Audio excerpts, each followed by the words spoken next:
क्या आप जानते हैं कि जब भी कभी न्यूक्लियर बम गिरता है तो इतनी तेज रोशनी चमकती है कि 80 किलोमीटर दूर से देखने वाले भी टेम्परेरी ब्लाइंड हो जाएंगे। और इसके बाद एक हीट वेव आती है और 8 किलोमीटर रेडियस के अंदर तमाम लोग 30 डिग्री बर्न से जल जाएंगे, मतलब कि तकरीबन मौत आ जाएगी। और इसके बाद रेडिएशंस का फॉल आउट का अमल शुरू होगा और तकरीबन 60 से 70 किलोमीटर दूर तक लोग इनकी वजह से हलाक हो जाएंगे। मगर हैरान कुन बात तो ये है कि कुछ ऐसी भी क्रिएचर्स मौजूद हैं जो एटॉमिक ब्लास्ट को सरवाइव करने की सलाहियत रखती हैं। नंबर 1 पर हैं टार्डिग्रेड्स। टार्डिग्रेड्स माइक्रोस्कोपिक ऑर्गेनिजम्स हैं। ये एक्सट्रीम कंडीशंस को बर्दाश्त करने की सलाहियत रखते हैं और इसी वजह से इन्होंने 5 मेजर एक्सटिंक्शंस को गुजारा है। ये 4.6 बिलियन साल पहले से दुनिया पर मौजूद हैं और हैरानगी की बात तो ये है कि इस दौरान इन्होंने किसी किस्म की भी एवोल्यूशन नहीं देखी और झूठे तू मौजूद हैं। ये ऑर्गेनिज्म एटॉमिक ब्लास्ट और इसके बाद पैदा होने वाली रेडिएशंस को सरवाइव करने की सलाहियत रखता है। इसके अलावा ये एक्सट्रीम लो टेम्परेचर यानी कि फ्रीजिंग टेम्परेचर में भी जिंदा रहने की सलाहियत रखता है। नंबर 2 पर हैं कॉकरोचेस। नाजरीन, हम अक्सर ये बात सुनते रहते हैं कि कॉकरोच एटॉमिक ब्लास्ट को भी सरवाइव कर सकता है और ये बात बिल्कुल दुरुस्त है क्योंकि इस पर रेडिएशंस का किसी किस्म का असर नहीं होता। और इसके साथ साथ ये भी बताता चलूं कि लाल बेग शदीद किस्म के माहौल में सरवाइव कर सकता है। मजीद ये कि ये 40 मिनट तक सांस रोक सकता है और अपने सर के बगैर 7 दिन तक जिंदा रह सकता है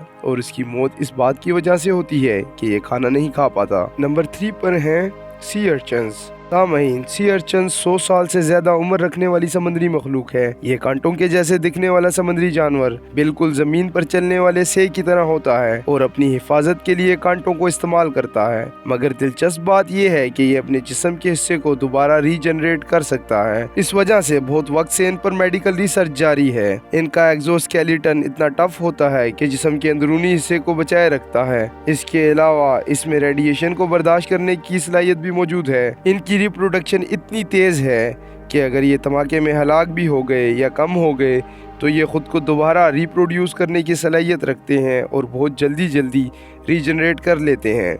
नंबर 4 पर हैं बैट्स यानी कि चमगादड़। सामाइन, बैट्स यानी चमगादड़ का हमारे इकोसिस्टम में बहुत अहम किरदार है, जैसा कि पोलिनेशन या फिर कीड़े मकोड़ों की रोकथाम। मगर अक्सर मूवीज में चमगादड़ को डर की अलामत के तौर पर दिखाया जाता है। हालांकि चमगादड़ की खून पीने वाली नस्ल वैम्पायर बैट भी इंसान पर हमला नहीं करती या इंसान को नहीं काटती, बल्कि छोटे परिंदों वगैरह के खून पर जिंदा रहती है। ये अपनी मखसूस जिल्द की वजह से एटॉमिक रेडिएशंस को बर्दाश्त करने की सलाहियत रखती है। इसके अलावा अगर आपको कभी ये दिन के वक्त नजर आ जाए तो समझ लें कि इसका दिमाग खराब हो चुका है या ये पागल हो चुकी है, क्योंकि अमूमन ये रात के वक्त ही बाहर निकलती है और अपना शिकार करती है। नंबर 5 पर है स्पाइडर। मकड़ी 8 टांगों और 8 आंखों वाला एक जानदार है जो कि आम तौर पर अपना जाल बनाकर इसमें शिकार करती है और इस शिकार पर जिंदा रहती है। पर क्या आप जानते हैं कि स्पाइडर अल्ट्रावायलेट लाइट को भी देखने की सलाहियत रखती है। इसके अलावा ये काफी सोशल होती है और एक दूसरे के बच्चों की रखवाली